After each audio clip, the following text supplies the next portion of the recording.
So I'm standing here with Clive, and we're in Atlanta, and it's a real surreal experience for me because Clive, you know, I met you in 2004, 2005. I mean, it's literally been 10 years, yeah, in London. Yeah.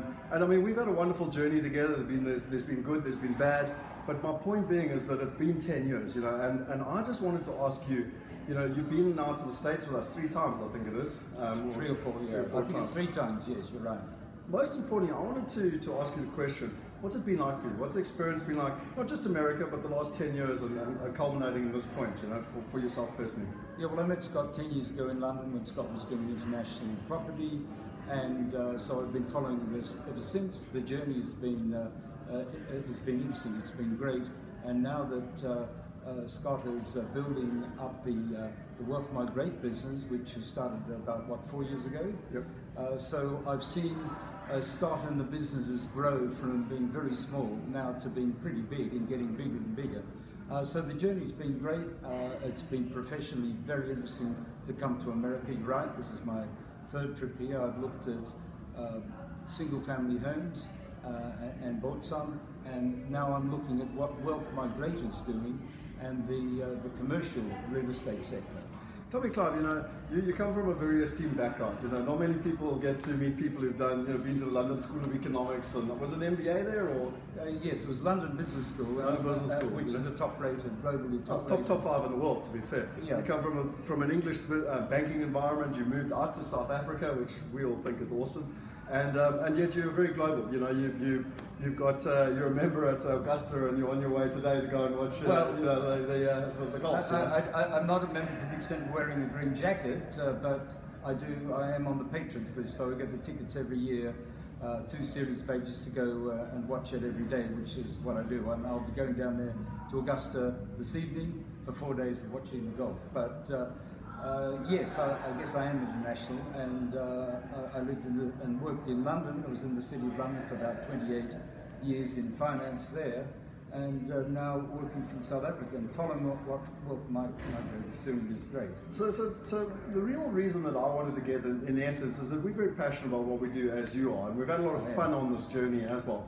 But I wanted you to share for others what it's been like for you coming on what we call a buyer's trip, but it's not a buyer's trip for external people. It's where we internally are going, and our investment team are going to buy and look and do due diligence and line projects up. Yeah, what's that been like for you? Well, again, professionally very interesting. I'm fortunate, and I've known you for 10 years. I've got to know our chairman, or your chairman, Henny Bezadenhout. Got to know him very well, and Michiel.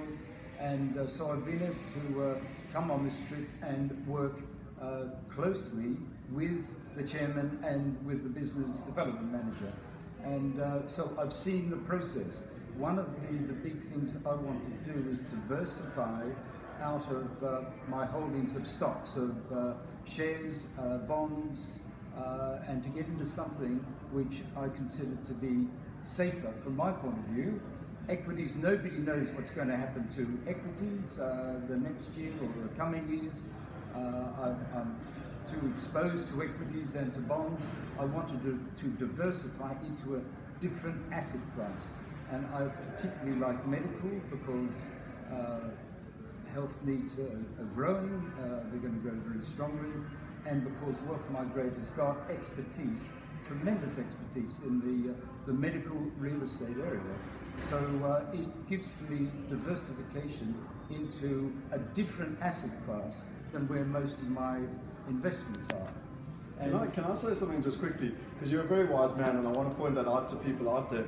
At MIPIM recently, a month ago, people that have got $10 billion or more under management, so whether it's individual family offices or hedge funds, are now actually moving 30% into alternative investments, so out of private equity, out of bonds, and at least 10% of that is going into direct real estate. Into private equity, out of shares, out of shares which are quoted or listed on the stock exchanges, and out of bonds, and into alternative asset classes, one of which is private equity, because it's an alternative to shares which are listed on the exchanges. The stock exchanges can be quite dangerous places. We've had the global financial crash 7 years ago. I don't want to find my assets are in a repeat of 2007, 2008, where the share market drops 20-25%. It's a possibility, hopefully it won't happen. That's why I want to put into private equity. for diversification, just like you said from the conference you went to. But you asked about the process, and being on the trip with the chairman and the business development manager, I've seen firsthand how they operate. I've sat in on all their meetings with new clients, the meetings with the sponsor here in Atlanta, and I could see exactly how the sponsor operates. The team here in Atlanta, which generates new deals in the medical space. I've seen how our chairman and the business manager interrelate with the sponsor here, and then I've seen the approach to new business. Not just Atlanta, I had 3 days with them in Atlanta, 4 days in Texas, which was new ground for Wealth Migrate, and I was able to observe close at hand how you people interact with potential new sponsors, new partners, the initiation process or the initial process with these gentlemen, and how they would go about that. And I sat in on the meetings. Tell me about some of the buildings we turned down, because a lot of people think that every building we get we just pass on to clients, and considering that we invest our own money and that our interests are aligned, we only make money on the back end. Obviously, finding good deals is our #1 priority. First, I'll tell you about the buildings which you didn't turn down, which were in medical too. I invested in that as well. Well, I'm in medical one in a modest way. I didn't have enough cash at the time to invest the full amount, but I have got in there through a rollover from another investment through Wealth Migrate.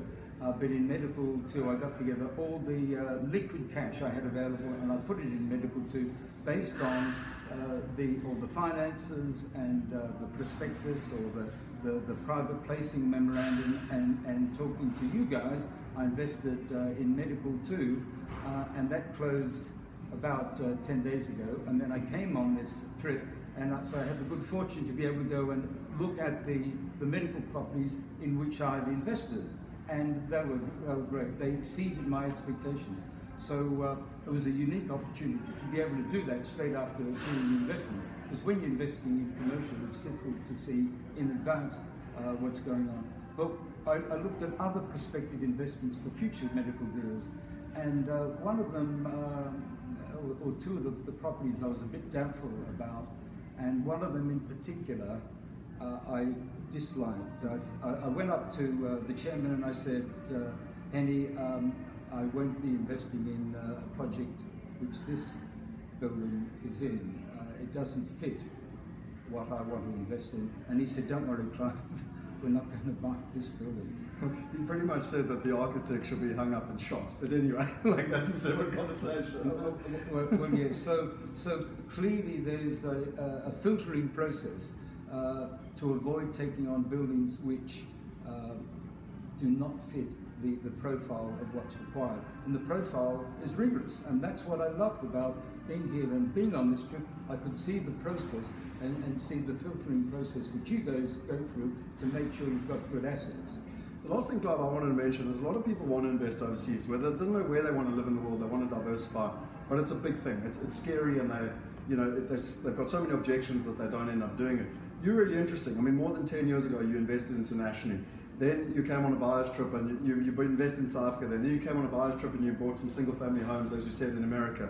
That then got you started, and then you invested in one of the Wealth Migrate projects. You've mentioned how that rolled over into another project. So there was a return from one project that rolled over into another project that now has allowed you to roll over into a further project. And for me, you're a classic example. Michael Honeysett's another one where people have been involved for a long time, and now they're starting to really reap the benefits of momentum. And like Warren Buffett talks about in his book Snowball, it's like a snowball going down a hill. It just picks up more and more snow, and as that does it gets more and more momentum. And for me, it's really exciting to see, even when there are challenges. And to be fair, investing in real estate is always going to have its challenges. But what I love about it is seeing the success stories, and really seeing the momentum going. And I just wanted to ask, my final question was, what's it been like for you? What's it meant to you in terms of your personal needs, your personal goals, and where do you see the future going?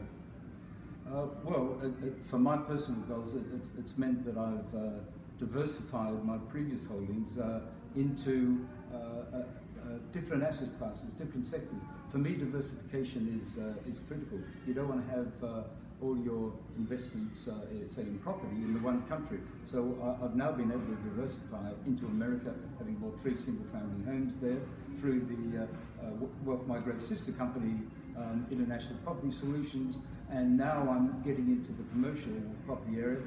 That's the area I really want to be in, and there's all sorts of ways of investing in commercial property.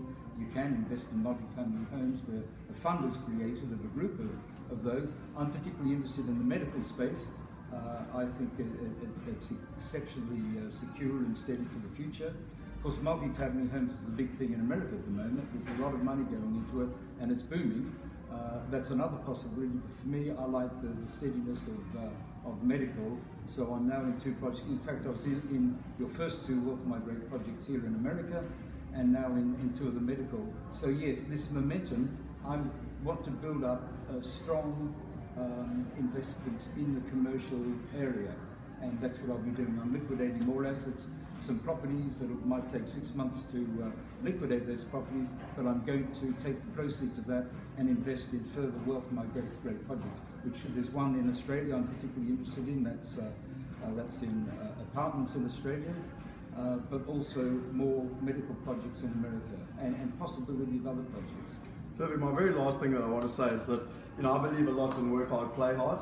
And you've been on 3 trips here. We've had a lot of fun over the last 10 years. We've been to a lot of our launches and everything else. But I think the buyers trips are something unique and something quite special that we've created. And I know, I wasn't involved for last week, but the way that you and Michiel and Henny have spoken, you've had a lot of fun. I know certainly I've had a huge amount of fun. I have one night that I'll never forget in Oklahoma that comes to mind.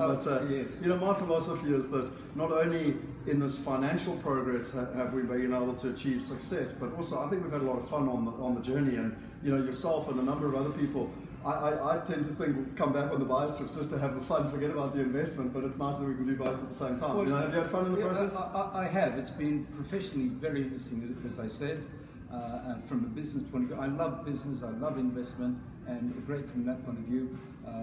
Traveling with the chairman and the business development manager has been fun because they're relaxed, easygoing characters, very focused on business. But when it comes to relaxing, sitting around having a coffee or chatting over a meal at a restaurant, great, very relaxed, and a lot of jokes flying around. So we've had a really good time. Well, Tom, listen, it's an honour and a privilege to A, have you as a friend, and B, have you as a partner. So thank you very much. Thank you. Cheers, man.